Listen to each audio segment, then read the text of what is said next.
Attention! Makinig kayo mga SSS pensioners, 3,000 pension increase. Ito ba ay applied na? Pag-uusapan natin dito sa video. Hello mga ka-vlogs! Welcome dito sa aking YouTube channel. Magandang araw po sa lahat ng mga manonood. Saan po kayong dako sa mundo? Kumusta mga ka-vlogs? Well, eto, dahil tinatanong po dito sa ating channel mula po kay Ma'am Merceditas Tabay, kung saan sabi niya, applied na po ba daw ang 3,000 pesos pension increase sa lahat ng SSS pensioners? Well, yan ang ating bibigyang kasagutan sa episode na ito. Well, Ma'am Merceditas Tabay at sa lahat ng mga pensyonado ng SSS, unang-una po, ang SSS ay wala pong 3,000 piso na ipapatupad na dagdag pensyon sa inyo. Okay? Malinaw na malinaw po yan. At kahit po ating titingnan ang mga advisory, abiso, anunsyo ng SSS, no, sa kanilang website at sa kanilang official Facebook page, wala pong inanunsyo na meron pong 3,000 piso na pension increase. Kaya ang tanong natin sa iyo, saan niyo po ba yan nakuha na impormasyon? Saan niyo po ba yan nabasa at napanood? No? Dahil malamang at sa malamang, yan po ay fake news. Wala pong katotohanan yan. So, dapat malinaw po yan ha? Dahil ang 3,000 piso na pension increase na yan, sa lahat ng mga SSS pensioners na sinasabi niyo po, talagang malaking halaga ang kakailanganin ni SSS dyan.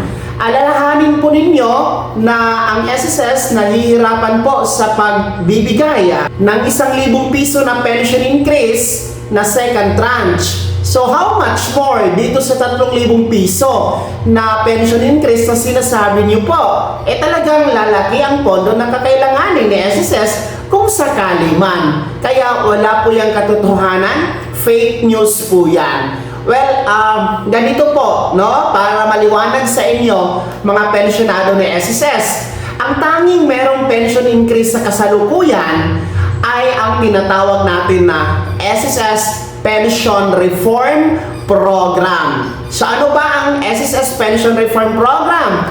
Ito po ay 3 taon na magkasunod-sunod na pension increase na ipapatupad ni SSS tuwing September, no?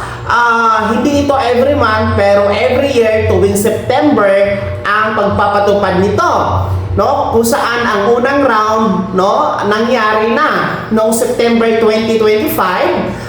Ang pangalawang round ngayong September 2026 at ang third and final round will be on September 2027. So yun po yung napaloob sa pension reform program. And ang halaga naman ng dagdag pensyon, hindi 3,000 piso, kundi by percentage. Ibig sabihin, magkaiba-iba ang halaga ng pension increase under the pension reform program. Una, yung ating mga retiree and total disability pensioners, meron po silang 10% pension increase na makukuha. So, kung magkano po ang kanilang pension monthly, halimbawa 5,000 pesos, i-times po sa 10%, yun po yung dagdag nila. Samantalang ang ating mga survivor pensioners, nasa 5% pension increase po ang sa kanila.